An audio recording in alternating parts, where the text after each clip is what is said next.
اعوذ باللہ من الشیطان الرجیم بسم اللہ الرحمن الرحیم۔ کل ہم نے بات شروع کی تھی حد تام کے متعلق۔ اگر کوئی آپ سے سوال کیا جائے مل انسانو، کیا سوال ہو؟ مل انسان، انسان کیا ہے؟ تو آپ اس کے جواب میں کیا کہہ سکتے ہیں؟ حیوان ناطق۔ ٹھیک ہے، انسان جو ہوگا مجمل ہوگا اور حیوان ناطق تفصیل ہوگی، لیکن اس سے بھی زیادہ تفصیل سے جو یہ کہا وَيَجُوزُ تُجِيبُ ثَانِيًا، اور جائز ہے کہ آپ دوسری مرتبہ اس طرح سے جواب دے دیں بِأَنَّهُ جِسْمٌ نامی حساس متحرک بالارادتی ناطق۔ جسم نامی کس کی جنس ہے جانتے ہیں؟ حیوان کی۔ حیوان کی جنس کیا ہے؟ جسم نامی۔ حساس متحرک بالارادہ کس کی فصل ہے؟ حیوان کی، ہے نا؟ تو یہ جنس قریب، حیوان کی جنس قریب، اور یہ فصل قریب حیوان کی، اور ناطق کس کی فصل ہے؟ انسان کی، ہے نا؟ آگے سمجھ میں؟ وَهَذَا حَدٌّ تَامٌ أَيْضًا لِلْإِنسان، کہا یہ بھی انسان کی کیا ہے؟ تعریف حد تام سے ہے۔ عین الاول فی المفہوم، مفہوم میں بالکل پہلے کی طرح ہے، جیسے ہم نے حیوان ناطق کہا تھا ویسے ہی جسم نامی حساس متحرک بالارادہ ناطق ہے۔ کیسے؟ الا انہ اکثر تفصیلا، لیکن کیا ہے؟ یہ اس سے بھی زیادہ تفصیل ہے، چونکہ ہم یہاں حیوان کا تذکرہ نہ کر کے ہم اس کی بھی جنس لے کے آ رہے ہیں۔ تو اس میں جناب انسان کے علاوہ حیوان بھی چلتا ہے، ناطق کہہ دیا تو ناطق میں کیا ہو جائے گا؟ ارے ناطق ہے نا، تب تو اس کی تفصیل میں ہے۔ پہلے والے سے کیا ہو جائے گی؟ زیادہ تفصیل ہو جائے گی۔ لِأَنَّكَ وَضَعْتَ مَكَانَ كَلِمَةَ حَيْوَانَ حَدَّهُ التَّامَّ، اس لیے کہ آپ نے لفظ حیوان کی جگہ کیا لے آئے؟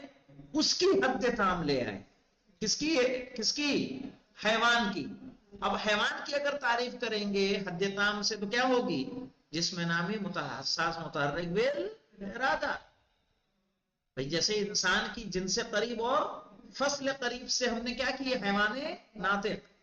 تو حیوان کی فصل جنس قریب اور فصل قریب کیا ہے؟ جسم نامی حساس متحرک بالارادہ۔ تو ہم نے کہا لِأَنَّكَ وَضَعْتَ مَكَانَ كَلِمَةِ حَيْوَانَ، اس لیے کہ آپ نے لفظ حیوان کی جگہ رکھ دیا حدُّهُ التَّامُ، اس کا حد تام۔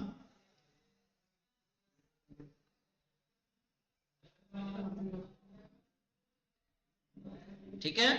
وَهَذَا تَطْوِيلٌ، لیکن یہ زیادہ لمبا ہے۔ وَفُضُولٌ لَا حَاجَةَ إِلَيْهِ، اور فضول ہے اور اس کی کوئی حاجت نہیں ہے، سوائے کب مولانا اس کی ضرورت پڑے گی؟ إِلَّا إِذَا كَانَتْ مَاهِيَةُ الْحَيْوَانِ مَجْهُولَةٌ لِلسَّائِلِ، سوائے یہ کہ حیوان کی ماہیت سائل کے لیے کیا ہو مولانا؟ مجہول ہو۔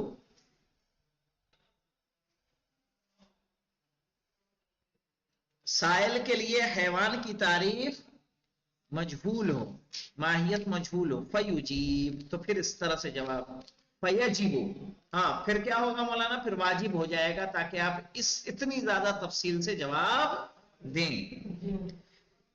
اب اس کے بعد ہے وَيَجُوزُ أَن تُجِيبَ ثَالِثًا، اور جائز ہے کہ آپ تیسری مرتبہ اس سے بھی زیادہ تفصیل سے جواب دیں بِأَنَّهُ جَوْهَرٌ قَابِلٌ لِلْعَبَادِ الثَّلَاثَةِ نَامٌ حَسَّاسٌ مُتَحَرِّكٌ بِالْإِرَادَةِ نَاطِقٌ۔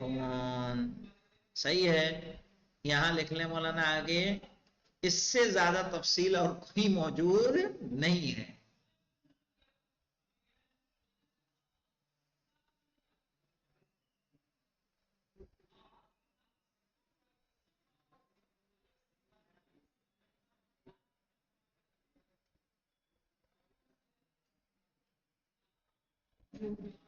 ٹھیک ہے؟ إلا إذا كانت نہیں ہاں ويجوز أن تجيب ثالثا بأنه جوهر قابل للأبعاد الثلاثة، جوہر قابل للأبعاد الثلاثة، سمجھ رہے ہیں؟ جو تینوں جہت سے جو ہے کیا لکھتا ہو گھیرتا ہو، جیسے ابعاد ثلاثہ اس کے ہیں کہ نہیں، ایک نیچے کا حصہ ایک ادھر کا ایک ادھر کا ہے نا. نام نام کس کی ہو گئی مولانا؟ دیکھیے جوہر، جوہر کی کیا آ گئی؟ قابل للابعاد ثلاثہ، یہ کس کی ہے؟ جسم نامی کا. سنو، جسم نامی کا جنس کیا آ جائے گا؟ جوہر. قابل للابعاد ثلاثہ جسم مطلق کی فصل. نام کیا ہے مولانا؟ نامی کیا ہے؟ جس میں نامی. حساس متحرک بالارادہ انسان حیوان کی فصل. ناطق انسان کی فصل. کیا اس سے زیادہ تفصیل ممکن ہے؟ ہاں. فتضع مکان کلمت جسم حد التام، تو آپ جسم کی جگہ کیا رکھیں؟ اس کا حد تام رکھیں. اور اس کا حد تام کیا ہے لکھیں مولانا؟ کہہ رہے ہیں اور وہ جوہر ہے، لکھیں وہیں پہ وحد التام کے آگے لکھیں، اور وہ جوہر ہیں جس کے تینوں ابعاد ہوتے ہیں.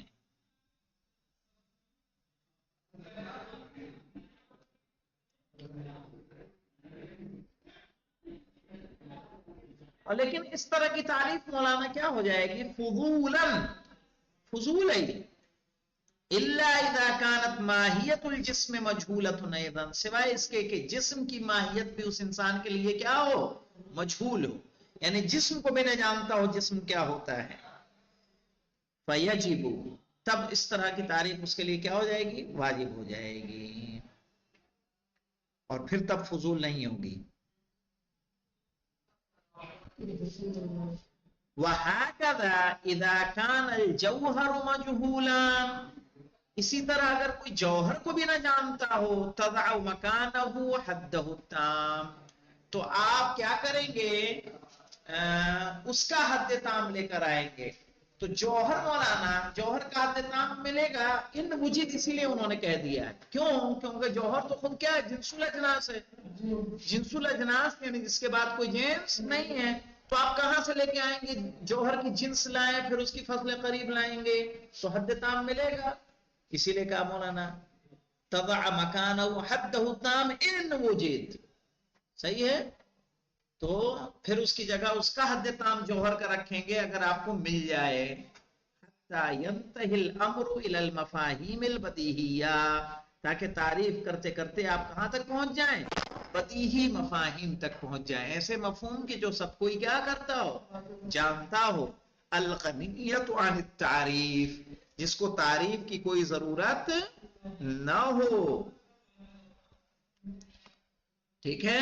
کمفہوم الوجود والشیء، جیسے کسی چیز کا کسی جیسے وجود کا اور کسی چیز کا مفہوم.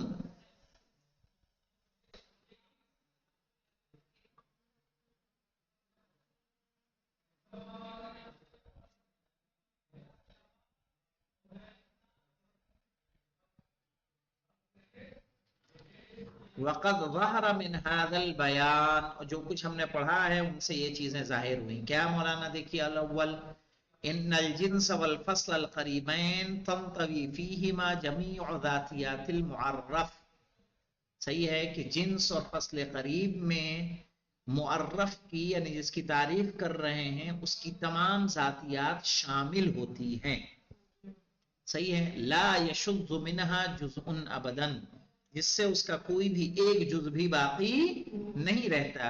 وَلِذَا سُمِّيَ الْحَدُّ بِهِمَا تَامًا، اسی لیے تعریف جو ان دونوں کے ذریعے کی جائے اسے کیا کہا جاتا ہے؟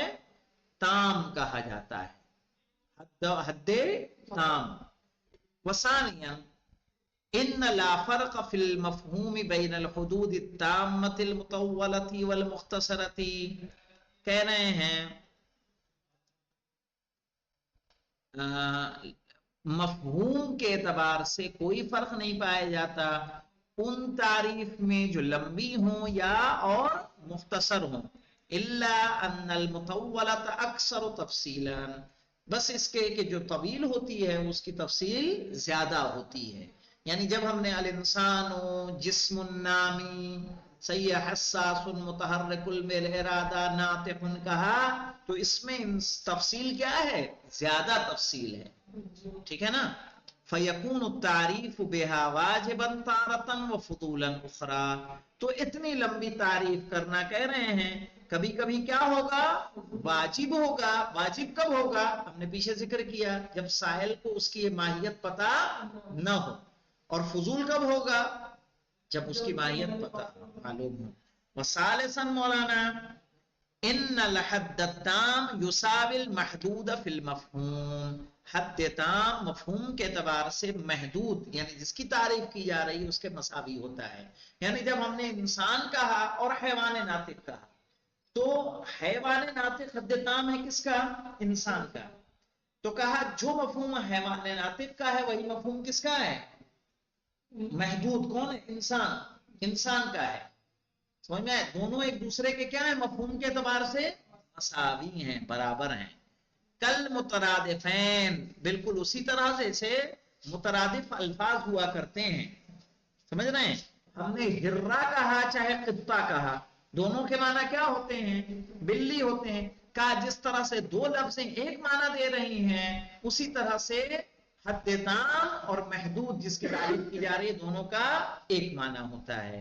فَيَقُومُ مَقَامَ الْإِسْمِ بِأَنَّهُ يُفِيدُ فَائِدَتُهُ، صحیح ہے، تو یہ اسم کے قائم مقام ہو جاتا ہے کہ یہ اس کا فائدہ دیتا ہے۔ وَيَدُلُّ عَلَى مَا يَدُلُّ عَلَيْهِ الْإِسْمُ إِجْمَالًا، کہا یہ اسی پر دلالت کرتا ہے جس پر ایک اسم اجمالاً دلالت کرتا ہے۔ یہاں پہ مولانا فیقوم مقام الاسم بأن یفید فائدتہ لکھیں، تو جب آپ انسان کہیں گے، جب آپ انسان کہیں گے یہیں پہ فیقوم مقام الاسم بأن یفید فائدتہ، صحیح ہے کہ جب جیسے آپ انسان کہیں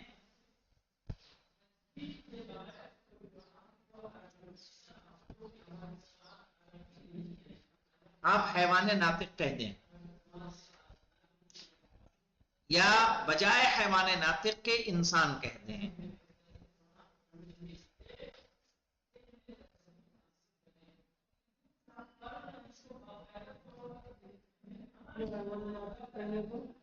آپ انسان کہہ دیں، یعنی دونوں ایک دوسرے کے کیا ہوتے ہیں؟ مساوی ہوتے ہیں۔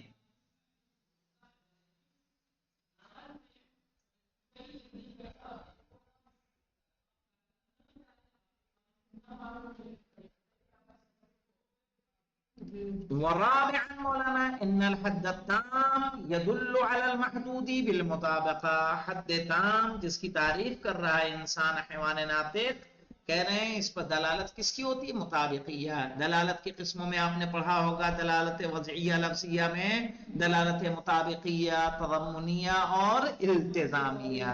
تو دلالت مطابقیہ کس کو کہتے ہیں؟ کہ جو اپنے پورے معنی پر دلالت کر رہا ہو۔ تو جب ہم انسان کہہ رہے ہیں، انسان کی مکمل ذات کس میں پائی جاتی ہے؟ حیوان ناطق میں۔ جب حیوان ناطق کہہ رہے ہیں تو انسان کا کوئی جز باقی نہیں بچتا، مکمل طریقے سے دلالت مطابقیہ کے ذریعے سے انسان حیوان ناطق پر صادق آتا ہے۔ انشاءاللہ الحد الناقص کل پڑھا جائے گا، والحمدللہ رب العالمین۔